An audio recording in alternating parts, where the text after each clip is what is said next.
I have had a week. Tell me about your week, Nud. In particular, the main thing is I played UMVC3 Community Edition. I was originally planning to play Guilty Gear Strive because Venom came out, and then I said, you know what? That's pretty cool, but right now, fighting games need a win. And I want to play something that celebrates how awesome these games are, and just like, I want to feel a dub. So let's boot up Ultimate Marvel vs. Capcom 3 Community Edition, which I talked about last week. And after that clip went out, the jury modder got in touch and was like, yeah, so no, there's no Bigfoot, but actually it wasn't 49 costumes, it was 129. There was an expansion pack to add more. And the main reason why is because it's every single outfit from every game she's ever appeared in with every color. And then some originals on top of that. So, and not a one of them is a big gross foot? Not a one, right? You remember in Adventure Time when Finn got turned into a foot and he was just like his torso sticking out of a big foot? That should be Jury's default costume. That's what they wanted, and it's what they were denied. Okay, so the Community Edition is a giant mod overhaul of Marvel 3. And, well, not really a mod overhaul so much as it just added a bunch of characters, right? When I first learned that you could mod Marvel 3 and put original characters in, I was like, please let there be a way to add extra slots to the character select screen, because everyone had to basically be hidden on someone else's costumes. So you had to go pick Dante color 4 to get DMC1 Dante, for example, or something. And they figured it out, you know, kind of like when Max put out the bounty for Infinite to be like, how do we get extra slots in?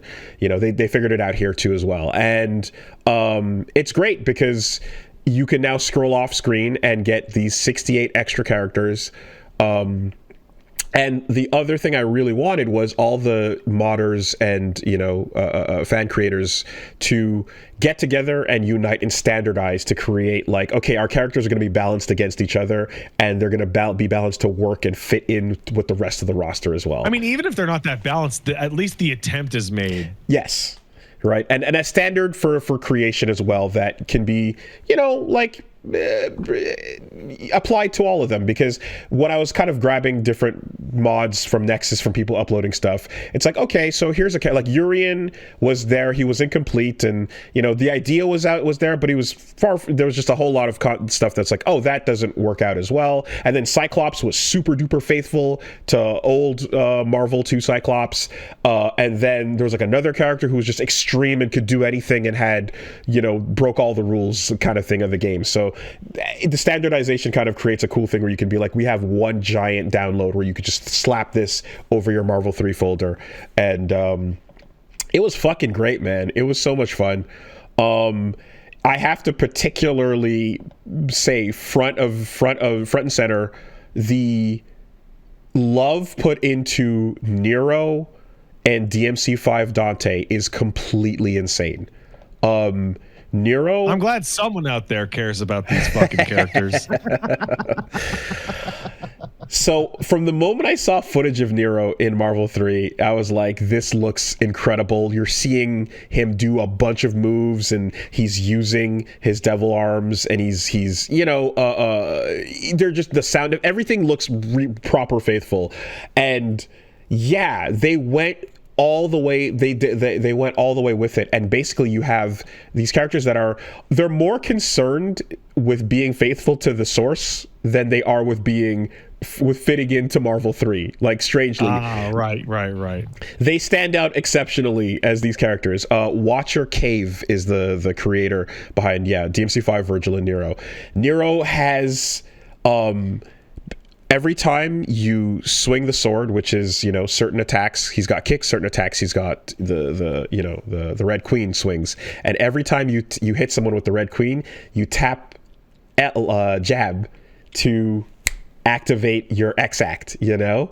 And so what you get is this really fun, just tapping buttons character where you're going LL, ML, HL, launch, you know? And you're getting that, like, playing with each hit, and it's so fun to just hit the buttons and rev up and do the whole thing. And like every move has the X-acted version. So you have like the full second kit with all the flame versions on the moves and stuff. And of course, by having it ignited, you get better launches, you get wall bounces, all the things you would hope for off of. It's like Nero and Dante in their own game are they're defined by having a skill ceiling that is infinite. Like there's no fucking top to it, right? Yes. So you're describing Nero to me having fucking EX act on his fucking normals. Like, oh my god, it's amazing. Who the fuck can play this character? It's so much fun. I loved it. I say X-Act, not Max-Act, for anybody who's heard us talking about Max-Act all over the years, because Max-Act is when you get all three flames of you get the full bar revved up in one shot. X-Act is one at a time. There's no stacking of the ignition. There's only one at a time. So you're specifically X-Acting each hit. So you get the ability to go down launch, S, and then you can switch from Gerbera out to I forgot which one it was, but you have two arms, and then he breaks them. When he uses them, you get a break age on his supers, and he goes, "Sorry, Nico," and does a huge thing. Overture, that's it. He switches between Overture and you get like the ability to do your proper buster command grabs. You get the ability to do your snatches and your fucking wire arms and everything. He's just a free-form full character that can do everything that he can do in 5, and thus he's perfect for a Marvel game. I also, with DMC5 Virgil, it's so insane because Virgil regular is like he's got a simple limited move set, but he's busted strong. Because with him and Dante's always been like too many moves. There's a bunch of good ones in there and a bunch of shit ones in there, and find them yourself. I don't know. Yeah, everything Virgil has, on the other hand, is good. Every single thing he has is the best move you could do for that situation. That's it. Virgil is streamlined, and they're all excellent. You don't need, you don't have the full kit. This is the opposite. It's like every button with him is, if you hold back, you get the Beowulf version of his move. If you do neutral, like light, medium, or heavy, you get the Yamato, and if you do forward, you get Force Edge. So that's a lot. So the entire triple set of weapons can be used while you're just on foot with him pressing buttons. And then special wise, all of it. All 3 specials from each weapon, the ground explosion, the giant psycho crusher, the judgment cut end, and then Devil Trigger for him is a level 3 special because he stays in it longer. And it's crazy. It's the full move set, and having that, and then having DMC1 Dante as well, who has rocket launcher. He's got all the he's got the full kit of what he had in just DMC1. So when you Devil Trigger as him, you float and you air raid and shoot out the dumb fucking shots, and it's a much more simplified version compared to 3 Dante. But having a team that is just like DMC1 Dante, DMC5 Virgil, and Nero, team fucking Devil May Cry, feels amazing. Just put 5 Dantes in there. I don't care. Nobody asked for it, but there was also fuck, god damn it. Where is my list? Jesus Christ. My brain is mush. I apologize. Gloria. Who is playable? Not Trish. Gloria. Not Trish. Whoa. And Gloria. For who? Gloria has low life. She's got like a half health bar. But basically does non-stop round trip combos, so always has pressure out on the screen, and is a way juiced up version of Trish that does the Gloria shit. It's insane that they did that. I don't know why they did that, but yeah, she's really fun to use. Um, Does she have grabs that just like wraps her legs around you and just like spins you around like 1,000 times? the big. I think so. I don't fully remember. I don't think I remember seeing that grab in particular. Although I would imagine, because it's like one of the main things that she does. But she is just like an insane alt Trish, you know. They threw in, okay, so surprise, surprise, Azura from Azura's Wrath is in it and is incredible.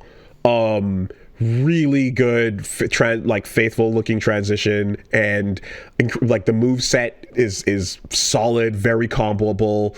It's just again another character with an incredible amount of work put in.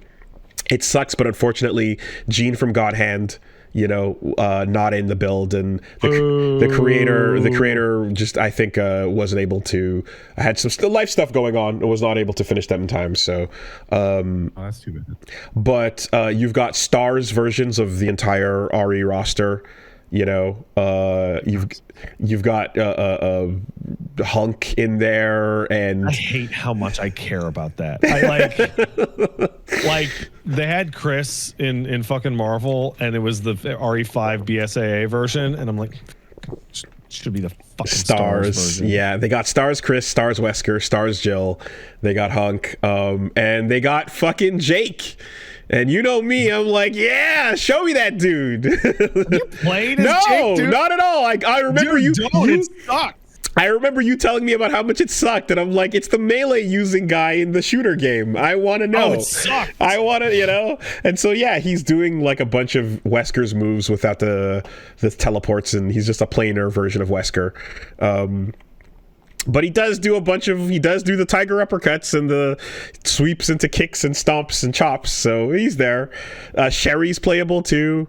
And then like going into some of the older characters like Colossus, Bison, Onslaught, Saki from Tatsunoko. They just put a bunch of older Capcom characters in that are just like perfect, like again 1-to-1. Captain Commando is insane because Captain Commando's never been in 3D, and here he is, perfect, doing all the poses, pulls out the guitar, becomes a cowboy when you taunt, and calls in the full Captain Commando force, you know, Baby Commando, Ginzu the Knife, Mac the Knife, you know, all of them are doing the whole thing. Yun in Marvel is insane because you're just dive kicking from the top of the screen at light speed. Like imagine, you know, when Zero does like a lightning loop downward, that's Yun dive kicking on top of you type of thing, you know. So yeah, it's just a lot of fun, and it's crazy because to be able to go hours and hours playing just not using any of the original roster once, you know, because you have an entire second roster off screen. Just a huge kudos to them for this incredible job. You know, Marvel Infinite and Beyond is definitely like a super fun new thing that looks different, and it takes a game that was struggling and, you know, makes it more fun, makes it look better and play better, and adds a whole bunch of stuff that are features beyond just the visual improvements and the new characters. This is just taking an already fine game, which is Marvel 3 is already fine, and just throwing a billion more characters into it, you know? Oh yeah, Krauser's there too, and you can do a bunch of knife shit with him, and he can like transform and do a bunch of blade arm stuff, and he's a big knife gun man, you know. He's got knife parries. You know. Yeah, and then for every one of those you get Shocker, fucking radioactive spider blood Shocker, who's just zapping you and punching the ground and being lame. A lot of fun with that. You know, the rival school characters showed up, Kyosuke and Batsu and Hinata. It's a whole lot of fun, you know. And then there's stuff where like they put the Thing in, and Thing is just a really well kind of fun thought out rock character that, you know, chunks up and it's clobbering time. He does little rock rolling blanket balls at you and punches the ground. He's just like a fun kid. They thought of some really fun ideas for him.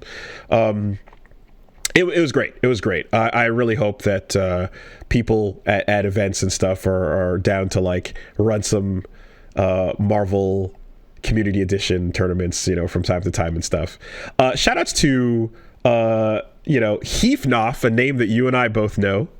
Oh yeah, the guy who shows up in our streams and beats the absolute fucking shit out of us. Yeah, Heath is real, and Heath made Strider 2099 for this game. So oh shit, really? Yeah. Oh man, good for you, man. Yeah, Heath made there's a Strider that looks and plays like the Strider game that came out not too long ago, 2017 I think, or no, way before that. What am I talking about? Anyway, so yeah, good stuff there. That's pretty much it. I just wanted to shout that game out, and again, Signal Boost, go grab it. It's up on Nexus Mods. If you just go look up the Ultimate Marvel vs. Capcom 3 Community Edition and get that. And then of course, once you download it, be sure to go and download the Jury costume expansion pack so that you can get outfits 50 through 129 because it's mandatory. And specifically, I want to say costume 56 is Jury from the art book where she looked like the cool martial artist version that never happened back in the day, where she had like the gi and kind of the hair covering her face, and like she looked like the badass fighter girl, so if you want to go play that version of her and then a bunch of others, go grab it.